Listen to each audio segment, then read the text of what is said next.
quick question. Are you still waiting for permission, or are you already taking ground? Because here's the law. Never ask. Take power that matters doesn't beg, announce, or whine for recognition. It seeps into the gaps. It colonizes the empty roles, the ignored systems, the boring responsibilities weaklings avoid. And once you've taken them, you own them. You don't request authority. You become necessary, and the room quietly orbits you. At work? That follow-up nobody claims, yours. With friends? The plan nobody decides, you set it. At home? The bills everyone dodges, you automate. That is how quiet power grows, by occupation, not petition. Machiavelli mapped this centuries ago.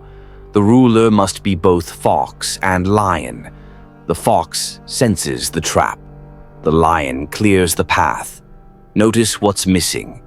Begging, asking, waiting. And today you'll learn how to do both, step by step, without anyone's blessing. But first, make a pact with me. If you're here to build silent power, subscribe now. And tell me in the comments, are you fox or lion this week? Drop fox if you're mapping power. Drop lion if you're taking it by force. I'll reply to the sharpest plays. Stay to the end because I'll hand you a simple kit. The cadence that makes you inevitable, the structure that ends debate, and the one sentence that makes people move. Don't petition, position. Let's begin. The first law is occupy, don't beg. Let me ask you something. How many times have you caught yourself waiting? Waiting for the promotion, waiting for the approval, waiting for someone in charge to finally notice your effort and hand you the keys? Pathetic. That waiting is your prison. And here's the brutal truth. Dependents don't get handed keys. They get locked behind them. Machiavelli warned us centuries ago. A ruler must be both fox and lion. The fox studies the traps. The lion clears the path. And notice what's missing? Asking permission. You don't beg the gatekeeper, you dissect the gate. You track its hinge, its weakness, the moment it swings open. And then you don't tiptoe, you walk straight through. So how does this play out in the real world? At work, when nobody wants to schedule the client follow-up because it's not their department, you seize it, you own it, and suddenly the client stops looking at the faceless company. They look at you. You've become the point of power. In your friend group, when they waste 30 minutes in pathetic indecision over where to eat, you cut the chatter. You say, "Given time and budget, we'll go here." And just like that, you're not just another friend. You're the axis they orbit. Even in your family, when bills are late and no one dares deal with the hassle, you step in. You set up autopay. From that day forward, you're the one they quietly depend on, the invisible backbone of their survival. That is what it means to be the fox and the lion in our age. Here's the formula. Spot two decisions no one dares to fully own. Pre-build the answers before anyone else even thinks to. And when the room stalls, step in and declare, "Here's how we'll proceed." Then deliver. Relentlessly. Repeat it again and again. Because repetition forges authority faster than any nod of recognition ever could. So stop waiting. Stop groveling. Stop pretending the crown will be placed on your head. Because here's the law you must tattoo into your mind. Power isn't granted, it's seized, and it belongs to the one ruthless enough to occupy it. Hey guys, we're Strategy, based in Abu Dhabi. We use AI tools to make these concepts come to life, but it's our amazing team who goes deep, breaking down powerful philosophical ideas and showing how they really apply in everyday life. We hope you enjoyed today's content. The second law is be the fuse box, not the flare. Let me ask you something. When people think of you, do they see competition or relief? Because here's the brutal truth. Visibility invites resistance. Relief commands reliance. Most people chase success by screaming for it. They think being the brightest star in the room wins loyalty. They scramble for credit. They cling to applause. But here's the problem. When you shine too hard, you look like a rival, and rivals don't get trusted. Rivals get managed, contained, quietly cut out like a tumor. Machiavelli knew this centuries ago. A durable prince doesn't dazzle. He endures. Not by hogging attention, but by being steady, indispensable, and safe. He understood the iron law. People defend what relieves them, but they destroy what threatens them. So stop shining. Start stabilizing. Let's make it real. At work, think of the colleague who craves the spotlight. Every meeting, they claw for credit, pitch grand visions, shove their name onto every slide. Do people admire them? Maybe. Do they trust them? Never. They're a rival. Always under suspicion.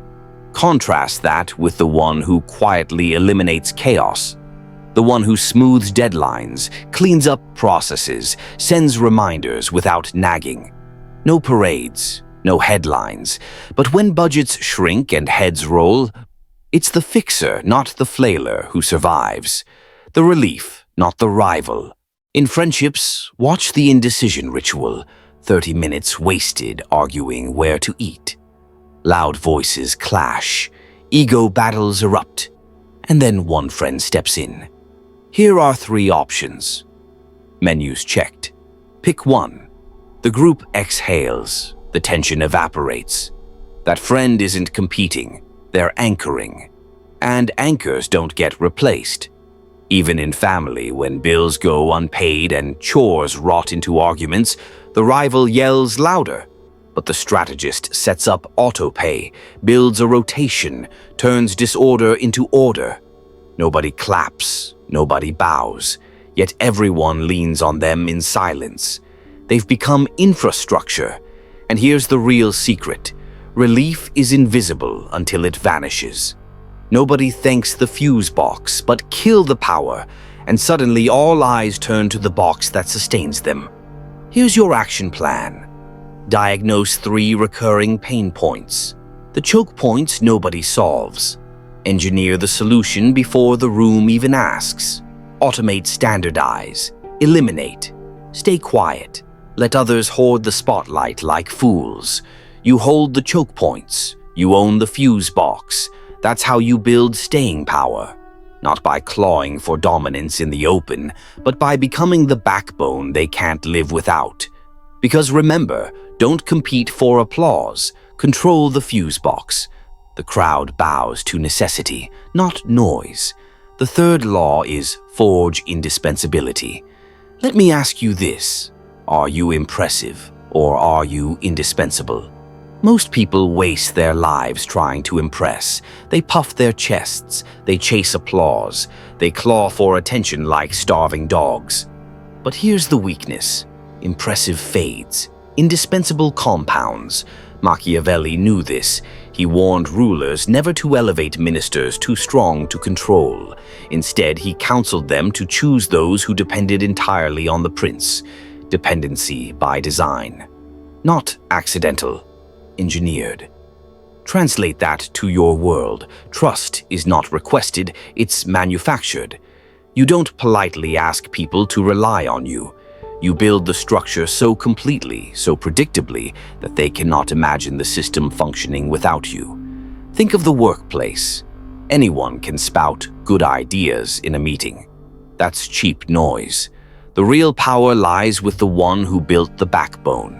Who do they run to when they need the contract template, the project timeline, the updated client list? Not the loudest fool in the room, the one who quietly created the infrastructure, the one they cannot replace. A story. In one office, nobody owned the vendor list. Every new hire wasted hours chasing scraps of information. One strategist stepped in, built the master sheet, kept it updated, shared it widely. Within weeks, Every workflow leaned on that sheet, and by extension on the architect behind it. He didn't just look smart, he became untouchable. It works in friendships too. There's always one person who remembers the birthdays, the anniversaries, the little details everyone else forgets. They aren't the loudest, but if they disappeared, the group would feel the collapse immediately. That's engineered dependency. Ethical, simple, devastatingly effective, even in families. The one who tracks the medical records, the school schedules, the critical contacts. Nobody claps. Nobody praises. Yet, if that person vanished, the family would be thrown into chaos. They don't just help. They hold the walls up. So how do you do it? Seize custody of the memory no one owns. Templates, timelines, vendor maps. Become the single source of truth for one mission-critical process. Create dashboards and systems people consult daily until checking them feels instinctive. Then strip your name off it. Make the system feel like gravity, not noticed, but impossible to live without. Because here's the law: when your work feels like gravity, removing you feels like catastrophe. And that's the essence of power. Self-discipline creates the machine. The machine binds others to you. What begins as internal mastery ends as external domination. You don't just impress, you ensnare.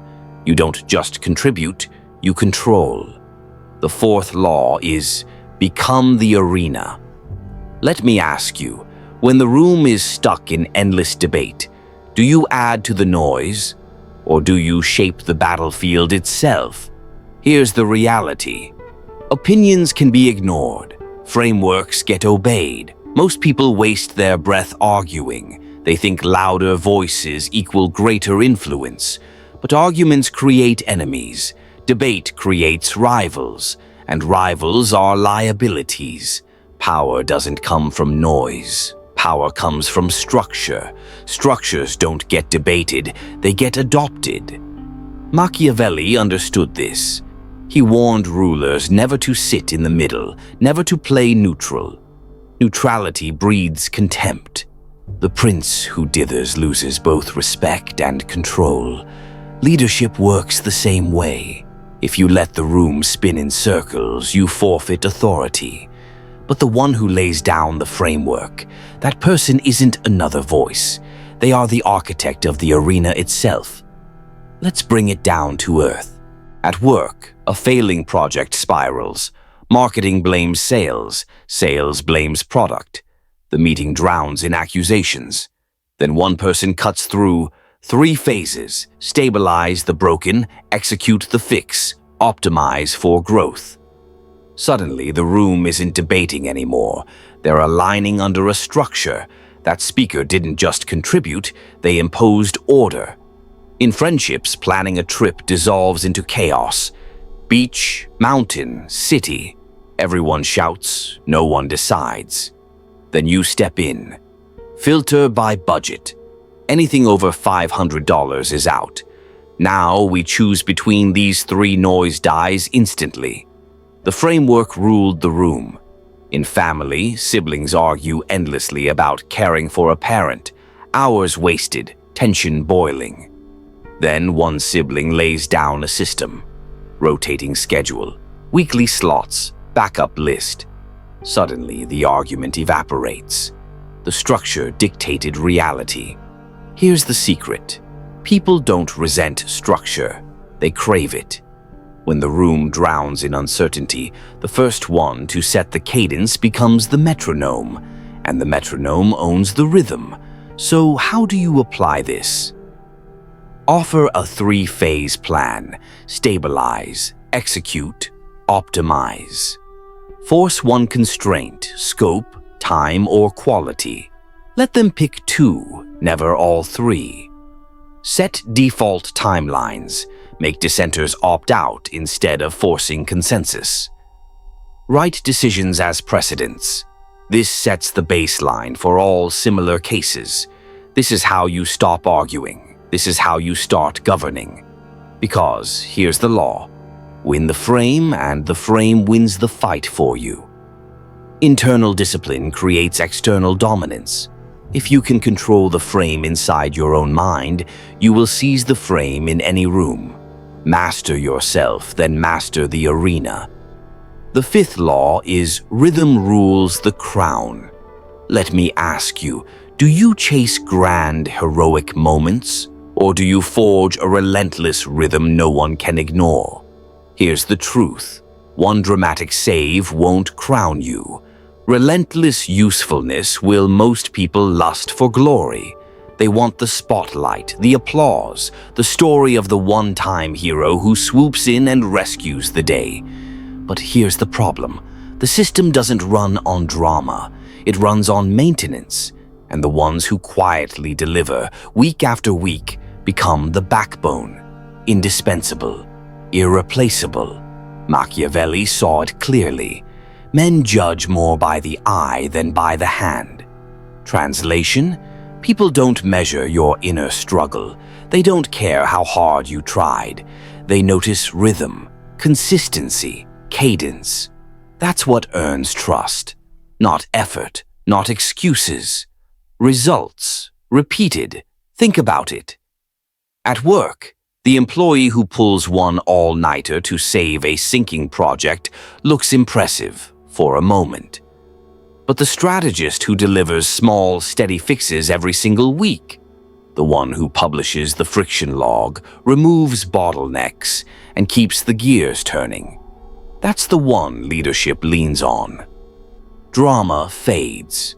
Rhythm rules. In friendships, one grand party doesn't cement loyalty. It's the weekly check-in, the Friday text, the quiet, predictable presence. That cadence builds bonds stronger than fireworks ever could. In family, anyone can show up once in a crisis. But the one who pays the bills on time, keeps the schedule tight, and sustains the order week after week, that's not just helpful, that's gravity. The household orbits them, whether they admit it or not. So how do you weaponize this? Publish a weekly friction log. Show obstacles killed and fixes delivered. Hold a 15-minute stand-up.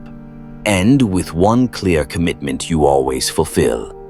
Close loops publicly so progress is undeniable. Escalate problems privately so you never look like you're shifting blame. Over time, the rhythm becomes your reputation. People stop wondering if you'll deliver. They start depending on it, depending on you. That is the real crown. Not a single flashy rescue, not the desperate heroics of amateurs, but the quiet, merciless cadence that governs the system and chains people to your reliability. Because here's the law. Force impresses once. Rhythm governs forever. Self-mastery in rhythm creates external mastery in power. Control your cadence, and you will control the room. Control the room, and you will control the world. The sixth law is weaponize your absence. Let me ask you something. Do people know what breaks when you're gone? Most fools think safety comes from being endlessly available, always present, always helpful, always on call. But here's the truth. Presence proves you're useful. Absence proves they're helpless without you. If you overserve, you erase your leverage. You carry the weight so smoothly the weak never notice it. And if they never feel the wobble, they'll imagine you're optional, replaceable, disposable. Machiavelli understood this law of power. He wrote of cruelties well used, sharp, calculated acts that secure stability and fear in one stroke. Strategic absence is the modern cruelty, not neglect, not punishment. A controlled demonstration of what collapses without you. So, what does it look like?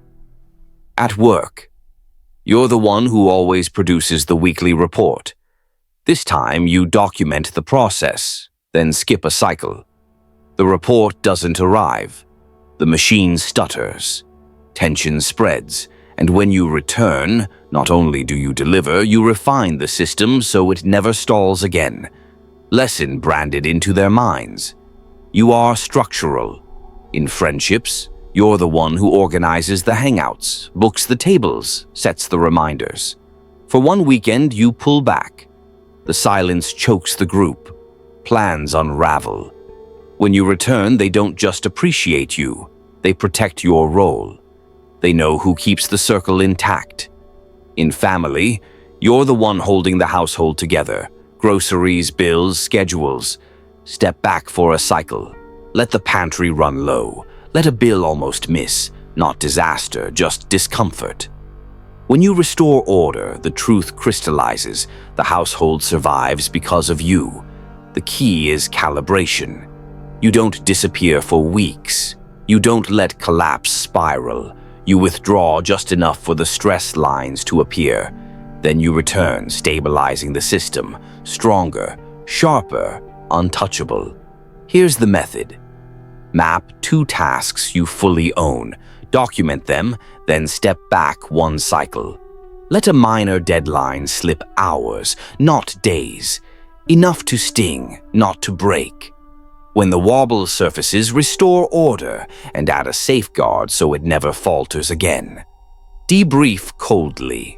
Here's what the system expects to stay stable. That way, your absence becomes a weapon, a reminder, a silent thunderclap of your necessity. Because here's the law. Your silence must thunder. Your absence must terrify. Master this discipline, and you won't just hold a role, you'll hold people in orbit. Your calibrated absence forges dependence, and dependence is domination. The 7th law is speak as the map. Let me ask you something. When you speak, do people hear just another opinion, or do they hear the path forward? Here's the truth. Language sets reality. People follow certainty before they follow charisma. Most people speak like cowards. They hedge, they stammer, they lace every sentence with weakness. Maybe we could. Should we try this? What do you think? Pathetic. Every hedge strips gravity from your voice. The room doesn't orbit you because you abandon the force decisions require. Machiavelli knew this. He wrote that fortune favors the bold. Fortune doesn't wait for consensus. It bends to the impetuous, the ones decisive enough to seize the moment while others drown in hesitation. So what does this mean today? Once you've built your foundation, proven relief, cadence, indispensability, you earn the right to speak as if decided. Not loud, not theatrical, cold, definitive. Let's make it real. At work, a team collapses into endless debate over delivery, energy draining, deadline looming. You step in. Given the budget, the client's timeline, and our capacity, here's how we'll proceed. Step A today. Step B next week. Step C for delivery. No fluff, no question mark, just clarity. The room exhales. They don't argue. They follow. In friendships, chaos over plans. Weaklings mumble, "So, what do you want to do?" You cut through. "We've got 3 hours. Everyone's hungry. We'll eat here, then walk it off at the park." Suddenly, no friction. You didn't ask, you declared. And they moved. In family, holiday chaos, arguments over timing, food, location. You end it. Given grandma's schedule, travel time, and budget, we meet here at 6 p.m. Bring potluck. Done by 9. The noise dies. Order imposed. And here's the key. Decisiveness is not arrogance. True power pairs certainty with receipts. You anchor your decisions in facts, in prior wins, in contingencies prepared in advance. Your tone is calm, brief, surgical, no theatrics, no pleading. Your certainty should feel like oxygen, essential and invisible, not smoke that suffocates. So here's your move. Replace "what should we do" with "given X, Y, Z, we will do A." Anchor every declaration in past proof. Show your record without flaunting it. Speak with finality. No rise at the end of your sentence, no question mark, only inevitability. Do this and something profound happens. People stop treating your words as suggestions. They start walking your route. Because here's the law. If you speak like the map, they will walk your route. Internal mastery of certainty becomes external mastery of men. If your words never tremble, the world itself will march in rhythm to your declarations. Thanks for spending time with us.